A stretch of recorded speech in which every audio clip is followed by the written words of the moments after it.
Tucker, and today I'm super excited once again to be partnering with Egg Farmers of Alberta, where we are going to make the coolest and easiest eggs Benny casserole. I don't know about you, but I'm a little obsessed with Eggs Benedict, and part of 2020 and the vision for Egg Farmers of Alberta is breaking the rules. Who says you have to have breakfast for breakfast? Why can't you put an egg on top of a pizza or burgers? So what we're going to be doing this year is bringing you kind of some twisted up egg recipes, things that you can make at home, things that are super simple but a little rule breaking. So are you ready? I am obsessed with Eggs Benedict. I always have been. I personally feel like it's just a vehicle to get the Hollandaise into my stomach. But I love all the components. I love the eggs, the poached eggs. I love the back bacon or regular bacon or ham or whatever you choose to use. And again, the Hollandaise. So I know it can be a little intimidating. It can be a little puttery. You have to be a perfect poacher, and then you've got to get the timing right with the English muffins. And then God forbid you use a packet of Hollandaise sauce and not make your own. So there's so many things about Eggs Benny that I think for a lot of people, myself included, I tend to just order at a restaurant or maybe make once in a blue moon for us. But if you've got a whole bunch of people, it's not happening, because then I'm standing at the stove the entire time you're trying to get your breakfast and I cannot time it all at once. So today, we're making one that goes into a casserole dish. Super simple. It is literally 5 ingredients plus a little bit of seasoning. And then I'm gonna show you also how to make a Hollandaise sauce that you can make in a Mason jar. What? Okay, let's get started. It can't get more simple than this. We're gonna have the recipe and everything posted, but we're gonna start with eggs. Glorious eggs. We have 8 of them going into the pool. The next thing you want to do is you want to add your milk, and I use 2%. You can use whole milk. I probably wouldn't go skim milk, but I don't think anyone's going to fault you if you do. So you've got your eggs, you've got your milk, you've got some salt, you've got some pepper,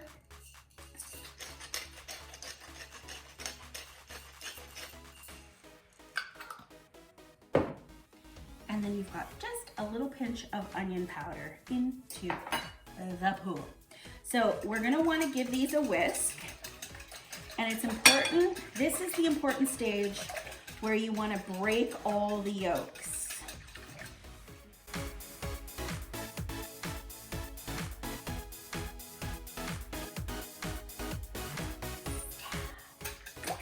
I like this kind of a whisk. I don't know what it's called.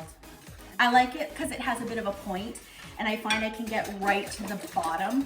There are also big balloon whisks. I like a whisk that is substantial. I would actually spend, I don't know, $8 or $9 getting a good whisk. Set aside. Like that. Couldn't be easier. Next up, we're gonna talk about the base of the Eggs Benedict. What is it traditionally served atop of English muffins? Here's where this gets crazy and so cool and breaking the rules. We have literally just toasted 6 English muffins, and then I have cubed them.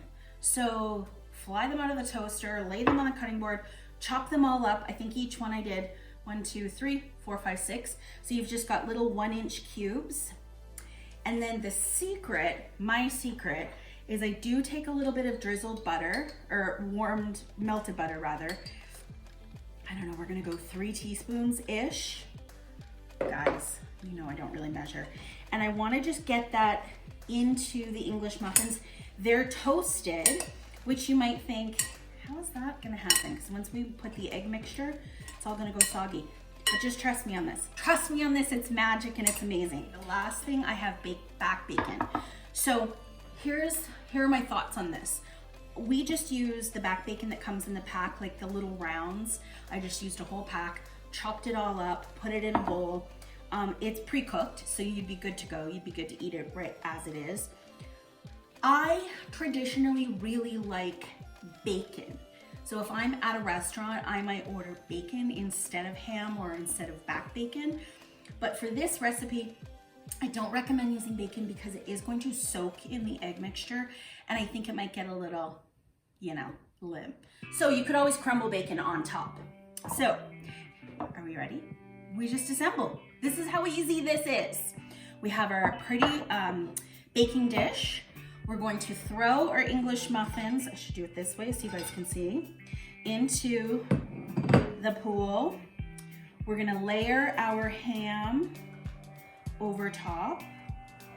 See, like no time at all. Give that a little toss. I've sprayed the baking dish, by the way. We are going to take our egg mixture and slowly pour it over the top and let everything soak in. You might be thinking, oh my gosh, this is coming up all the way to the top. It's drowning. Don't worry, guys. It's perfect. Okay. Look, limited mess. Kind of impressed. So we're going to kind of give it a little push, just like so, into the pool. The last thing we're gonna top it with is, this is a combo of paprika and cayenne. The paprika is more for just a little tiny bit of color, not so much flavor. The cayenne will give it a tiny bit of heat. So I usually shake a little bit on it right now. Push that down a little bit because again, this has to soak in. And then all we do, this almost reminded me of the Carol Burnett scene. I don't know for those of you who love Carol Burnett,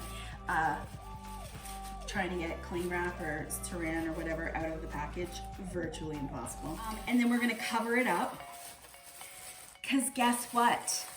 This puppy goes into your fridge the night before. You're welcome. So this one can go into the fridge just like this overnight, or if you want to have it like a later brunch and you're up really early, you could put it into the fridge for 3 or 4 hours, 2 or 3 hours. You just want to give it a chance to marry.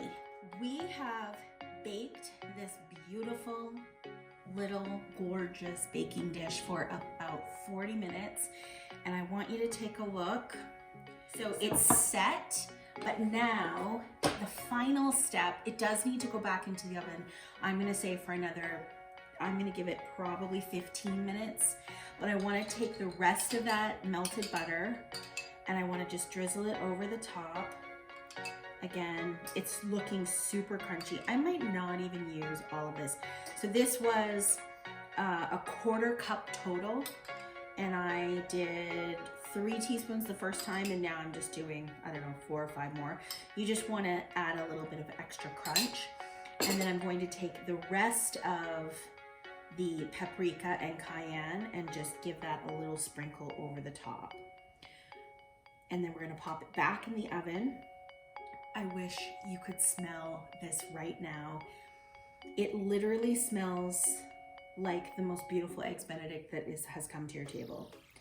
And how easy was that? Okay, so we're gonna put this back in the oven for another, we're gonna say 15 minutes.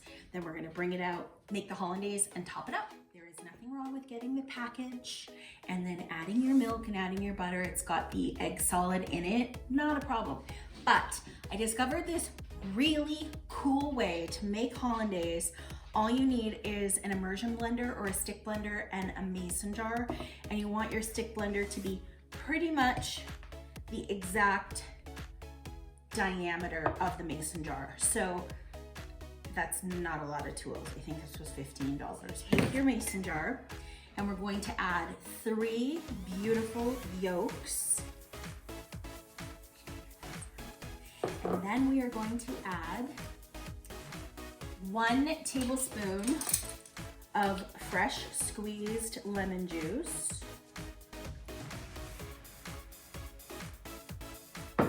And then I have a 1/2 cup of melted butter. So we're gonna put the immersion blender in and we're gonna get it going for about 30 seconds and then we're gonna drizzle in the butter. Are we ready?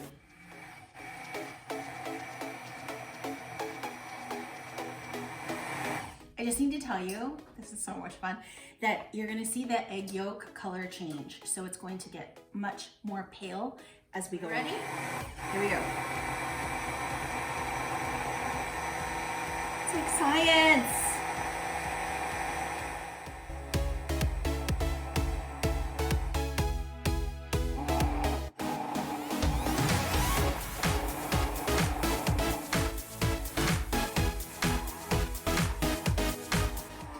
The reason this works so well is because the immersion blender, it doesn't have a lot of surface to clank around. So that's why you want to use a mason jar. You don't want to use a big bowl because then it's going to clank around. It's not going to create that suction effect.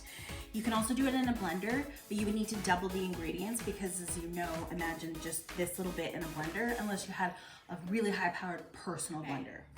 The moment of truth. You guys. There. Let me get a spoon. We're gonna taste it. We're gonna see how, oh my gosh, I'm kind of freaking out. This is amazing. Okay, ready?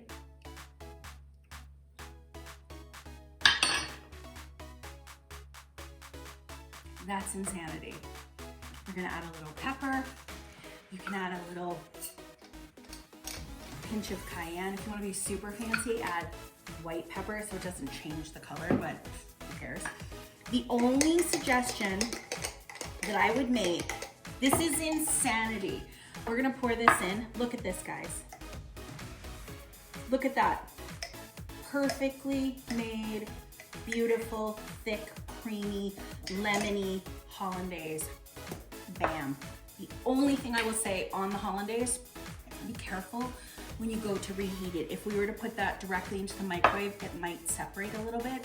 So you want to use a double boiler to reheat it, or make this right before you go to serve. That's my only tip for you. Here we go. Look at that beauty. Out of the oven, piping hot. I wish you could smell this kitchen. We've got our hollandaise ready to go. That could not have been easier. Again, packet's fine, but if you can make your own and you saw how quick it was, why not? Here are a couple of tips that I'm gonna share because we do need to give this a few minutes before we cut it and I can let you see what it looks like. If you want even more portability, how about doing this in a muffin tin? Muffin tin, individual, and then the kids can grab and go. Or if you're at work, you could take out your little Tupperware container. You could put 2 little Eggs Benny portables, and then a little container of the hollandaise. Forget it. But I hope that you enjoy this amazing Eggs Benny bake. Could not be easier. We'll come back and cut it in just a sec. We are ready to cut. We've let this cool for just 5 or 10 minutes. It's looking fantastic.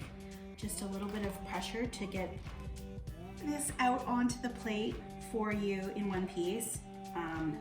Hello.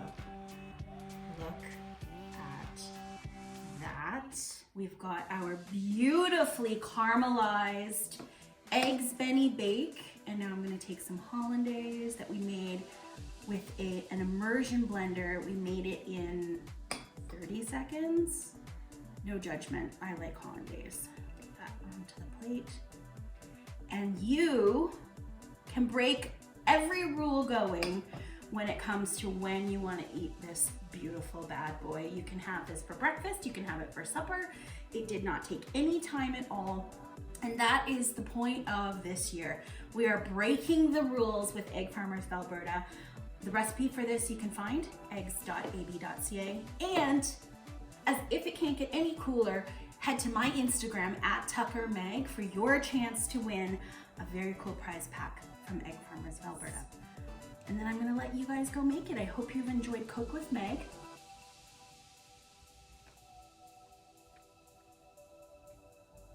I need a second. Oh my gosh, that's so good. It's crunchy because we've added a little bit of the melted butter.